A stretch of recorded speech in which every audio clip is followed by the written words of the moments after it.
Faith forged in fire, trials of battle, courage, and sacrifice. Medina trembled. Quraysh had marched with banners high and swords drawn, 1,000 strong. Against them, only 300 believers. Poorly armed, outnumbered 3 to 1. The desert seemed certain to swallow them whole. But faith was their shield, and hope their weapon. From the wells of Badr to the slopes of Uhud, the fire of battle would forge an Ummah, an army of faith, defiant against all odds. This was the beginning of the battles. Fighting was still forbidden to Muslims, and their method was to turn away from the polytheists. Then the Almighty said, "Permission to fight has been given to those who are being fought, because they have been wronged. And indeed, Allah is competent to give them victory." The believers marched from Medina, 300 strong, armed with little more than faith. They carried no banners of conquest, only the hope of defending their new home. But Quraysh advanced with pride. 1,000 men, banners flying, led by Abu Jahl, an army certain of victory.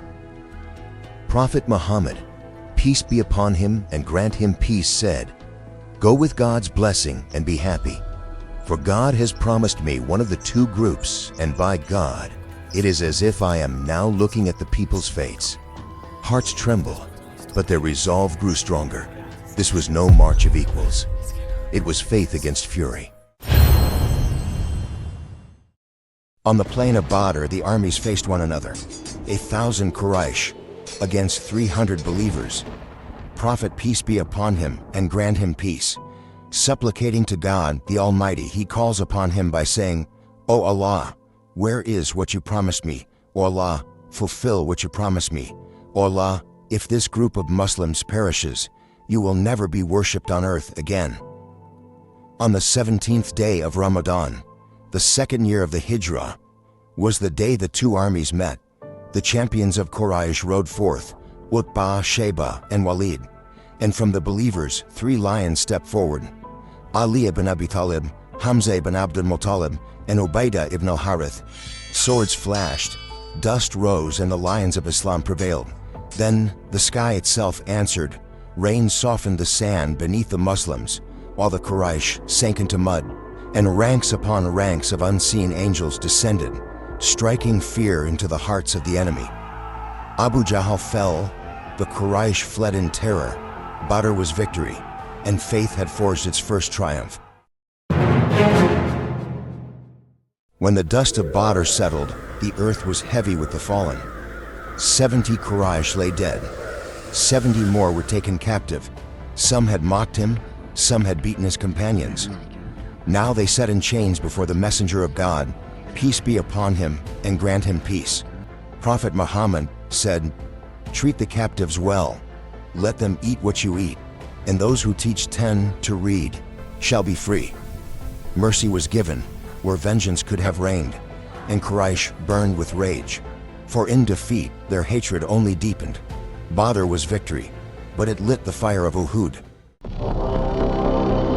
The Quraysh burned with vengeance.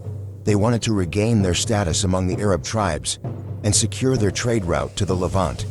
They gathered 3,000 warriors, cavalry, banners, and fury, led by Abu Sufyan ibn Harb. He appointed Khalid ibn al-Walid as commander of the right flank, Ikrimah ibn Abi Jahl as commander of the left flank, Safwan ibn Umayyah as commander of the infantry, and Abdullah ibn Abi Rabi'ah as commander of the archers. Meanwhile, in Medina, the Muslims answered with 1,000, but on the march, Abdullah ibn Ubay ibn Salul withdrew, taking 300 hypocrites with him. Only 700 remained, marching to Uhud, where faith would be tested by fire. The Muslims struck first, and victory seemed theirs. Quraysh lines broke under the believers' charge. 50 archers on Mount Aruma on the west bank, protecting Muslims' backs from the polytheist horses. Prophet, peace be upon him and grant him peace, said firmly, "Hold the hill. Do not abandon your post." But the archers left their station. chasing spoils of war. And from behind, Khalid ibn al-Walid's cavalry thundered. The tide turned. Hamza fell. The Prophet, peace be upon him and grant him peace, was injured during the battle. His right front tooth and helmet were broken, and his pure blood flowed from his noble face.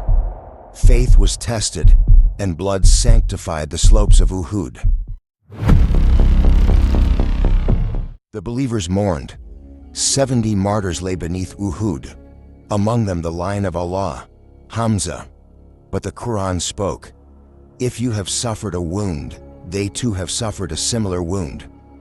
Uhud was not defeat, it was discipline, a reminder that victory comes only through obedience, and loss is mercy when it guides hearts back to God.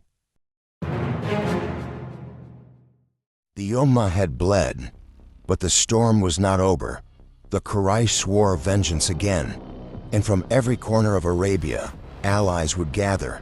Next time, the Confederates, a siege that would bring 10,000 to Medina's gates, and a trench that would change the course of war.